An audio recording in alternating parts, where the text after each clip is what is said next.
Sir நான் இங்கே வர்றதுக்கு முன்னாடி வரைக்கும் எனக்கு ஐடியாவே இல்லை. நான் பிளாங்காக தான் வந்திருந்தேன். இங்கே வந்து சாரை பார்த்து அவர் பேசினதை கேட்கும்போது நிறைய விஷயங்கள் சொல்கிறாரு. இவ்வளோ விஷயங்கள் நம்ம மைண்டில் ஏற்றிக்க முடியுமான்றதே ஒரு டவுட்டாக தான் இருக்குது. பட் அவ்வளோ அவ்வளோ சொன்ன விஷயங்களை நம்ம கொஞ்சம் அனலைஸ் பண்ணி பார்த்தோம் அப்படின்னோம்னா, நம்ம இந்த ஃப்ரீ கோட்டா, கவர்மெண்ட் கோட்டா இதில் மாதிரி போகிறதுக்கே நிறைய இது சொல்கிறாங்க. ஃபீஸ் கம்மியாக, இல்லை ப்ரைவேட் காலேஜுக்கும் நம்ம கவர்மெண்ட்டில் உள்ளதுக்கும் உள்ள வித்தியாசங்கள் நிறையா சொல்கிறாங்க.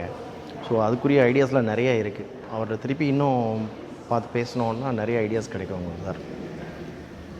இங்கே உள்ளே வர்றதுக்கு முன்னாடி வரைக்கும் எனக்கு ஐடியா இல்லை. இவங்க என்ன சொல்ல வராங்கன்றது எனக்கு புரியலை. பட் இப்போ பார்த்தீங்க அப்படின்னு சொன்னோம்னா ஒரு ஐடியா கிடைச்சது மாதிரி இருக்குது. இதை நான் எப்படி ஆசிகா என்னோடய பிள்ளைகிட்ட சொல்லி நான் இதை இம்ப்ளிமெண்ட் பண்ண முடியும், அவளுக்கு அதை இன்னும் எப்படி கைட் பண்ண முடியும் அப்படின்றது மாதிரி நான் யோசிக்கிறோம். மற்ற பிள்ளைகளுக்கும் இது மாதிரி கிடைச்சது அப்படின்னு சொன்னால் அவங்களோட ஃப்யூச்சர்லாம் இன்னும் ரொம்ப பெட்டராக இருக்கும் சார். தேங்க்யூ.